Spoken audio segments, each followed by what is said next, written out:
अदालती इस्लाहात बिल की मंजूरी के मामले पर ऐवान, सदर और हुकूमत आमने सामने आ गए हैं। सदर डॉक्टर आरिफ अलवी ने अदालती इस्लाहात बिल नजरसानी के लिए वापस भेज दिया। सदर ने supreme court practice and procedure bill 2023 आइन के आर्टिकल 75 के तहत नजरसानी के लिए पार्लियामेंट को वापस भिजवा दिया। मौक़िफ़ इख्तियार किया कि बादियों नजर में ये बिल पार्लियामेंट के इख्तियार से बाहर है। बिल को अदालत में चैलेंज किया जा सकता है। मेरे ख्याल में इस बिल की दुरुस्तगी और जांच पड़ताल पूरी करने के लिए वापस करना मुनासिब है। विफाकी हुकूमत भी मामले पर डट गई। बिल को पार्लियामेंट के मुश्तरका इजलास से मंजूर करवाने का फैसला कर लिया। पार्लियामेंट का मुश्तरका इजलास पीर दिन 2 बजे तलब किया गया है। पार्लियामेंट से मंजूर करवा कर बिल दोबारा सदर को दस्तखत के लिए भेजा जाएगा। सदर ने 10 दिन में दस्तखत ना किए तो बिल आज खुद कानून बनकर लागू हो जाएगा। जमशेद खान हमारे साथ मौजूद हैं, उनसे मजीद जानेंगे। जी जमशेद, बताइएगा, सदर ने तो इनकार कर दिया है और बिल जो है वो वापस भेज दिया है।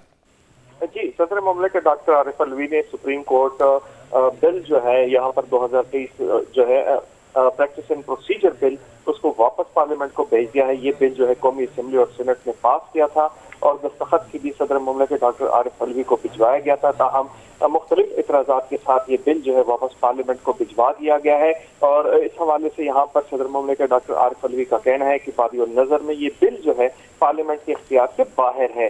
उनका ये भी कहना है कि मेरे ख्याल में इस बिल की दुरुस्तगी के बारे में जांच पड़ताल को पूरा करने के लिए दोबारा गौर करने के लिए वापस करना मुनासिब है। उनका ये भी कहना था कि आइन सुप्रीम कोर्ट को एप्लीकेशन एडवाइजरी रिव्यू और इब्तिदाई इख्तियार से की समाअत से नवाजता है।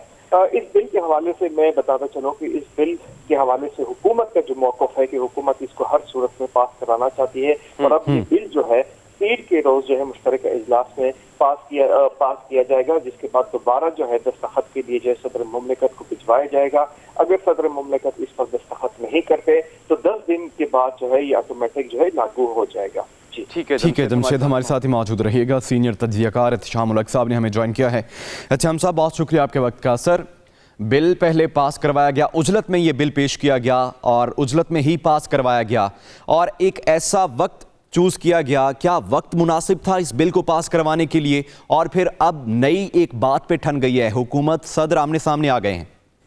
देखिए जी, पहले हुकूमत अदलिया के आमने सामने आ चुकी थी, अब हुकूमत जो है वो सदर के सामने आ चुकी है। दो चीज़ें हैं जिस अंदाज में बिल पास हुआ है। वो कहते हैं कि 142 लोगों में से सिर्फ 44 लोग थे जिन्होंने बिल पास किया था, अगरचे 270 से ज्यादा का हाउस है। सवाल तो यही है कि सब लोगों को पता था कि ये ऐसे ही होना है, क्योंकि सदर के पास जाएगा, सदर इनको वापस भेजेंगे। लेकिन सीधी सी बात है, सदर वापस कर भी देंगे तो इसमें टाइमिंग की बात है।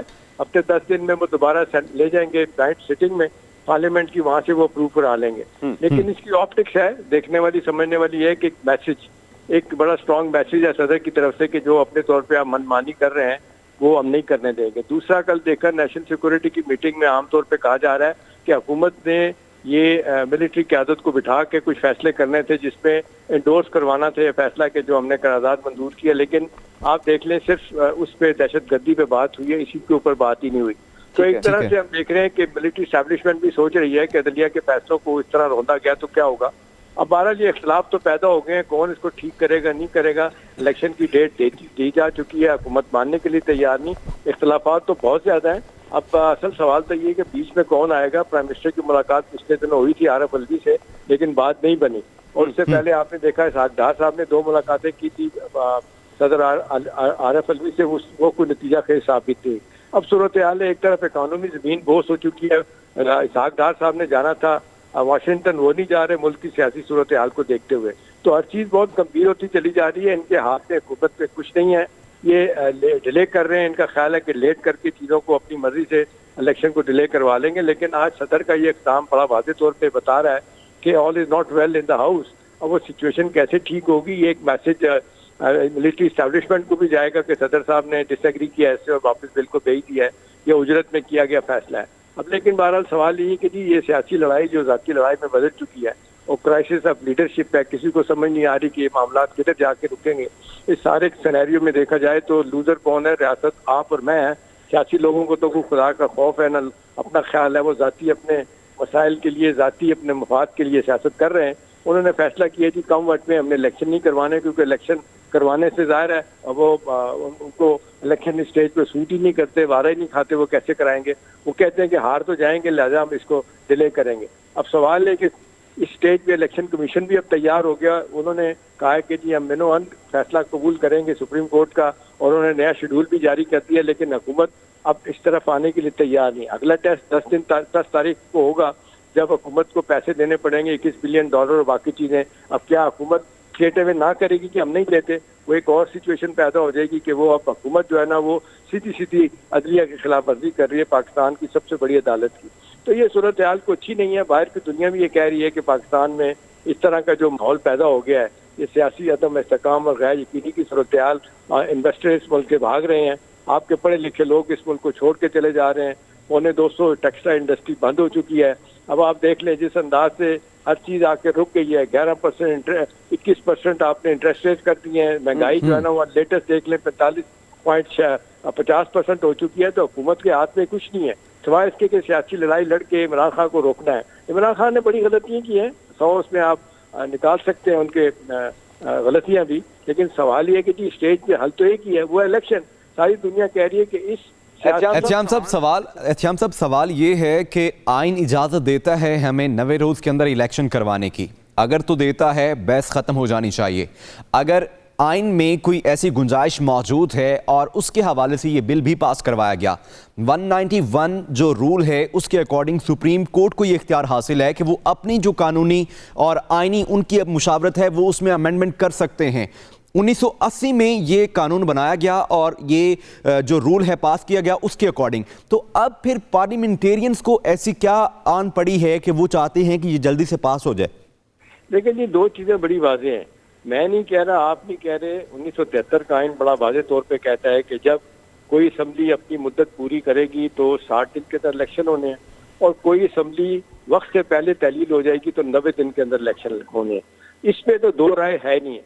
कोई मैंने आज तक कोई जो लॉ और कानून को समझने वाला है, साबिक जजेस हज़रात हैं, कोई ये बात कहने के लिए तैयार नहीं है। उनको पता है कि ये सीधी आइन की और कानून की खिलाफ वर्जी है। लेकिन हुकूमत ने आपने देखा अपने तौर पे जिस अंदाज से ऑपरेट किया, उन्होंने इलेक्शन कमीशन को कहा, इलेक्शन कमीशन ने अपने तौर पे अक्टूबर की डेट दे दी, और चैलेंज हुई उसके बाद सुप्रीम कोर्ट ने कहा आपने गलत किया, दोबारा से आपने देखा कि डेट आ गई है हुकूमत की तरफ, सुप्रीम कोर्ट की तरफ से कि आपने ये इलेक्शन करवाने हैं अपने में। अब सवाल एक ही है जी, सवाल ये है कि आप सुप्रीम कोर्ट की रूलिंग को मानने के लिए तैयार हैं? अगर नहीं तैयार हैं तो जाहिर है इसके नताइज भी लोग आर्टिकल 6 की बात कर रहे हैं।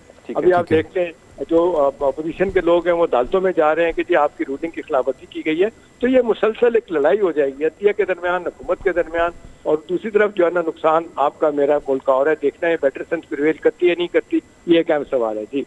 ठीक है एहतियाम साहब हमारे साथ ही मौजूद रहिएगा। डॉक्टर खालिद रांझा माहिर कानून, उन्होंने हमें ज्वाइन किया है। रांझा साहब बहुत शुक्रिया आपके वक्त का। सर सदर ने बिल तो वापस भेज दिया है और उसमें बहुत सारी जो बातें हैं वो वाजे की गई हैं। आर्टिकल 67 का हवाला दिया गया है, 191 का इस्तेमाल किया गया है, साथ में 1980 का भी हवाला दिया गया है। इन सारी शिकों को देखते हुए क्या ये बिल पास होने के चांसेस हैं? अगर होता है बिल तो कानूनी और आईनी तरीक़ाकार को मद्देनजर रखते हुए इसके क्या असरात मुरातिब होंगे? जो लेजिस्लेचर है उसका एक प्रोसेस है, पहले होता है बिफोर नेशनल असेंबली, फिर जाता है सेनेट के पास और फिर जाता है सदर के पास। जब तक सदर साहब साइन न करे उस वक्त तक ये बिल लॉ नहीं बनता। तो अब मेरा ख्याल है सदर साहब के पास जब गया है तो उनको एक आइन में इख्तियार है इतराज लगा के वापस भेजने का, इसको री एग्जामिन करो, वो इतराज गलत है दुरुस्त है, वो मैं और आप इस पर बहस नहीं कर सकते, लेकिन उनको इख्तियार है और उन्होंने उन उसका इख्तियार का इस्तेमाल करते हुए बिल वापस भेज दिए। अब पार्लियामान पे ये डिपेंड करता है वो कहे हम इन इतराजात को मुस्तरद करते हैं और दोबारा वो लॉ पास कर देते हैं या तरमीम करके पास कर देते हैं।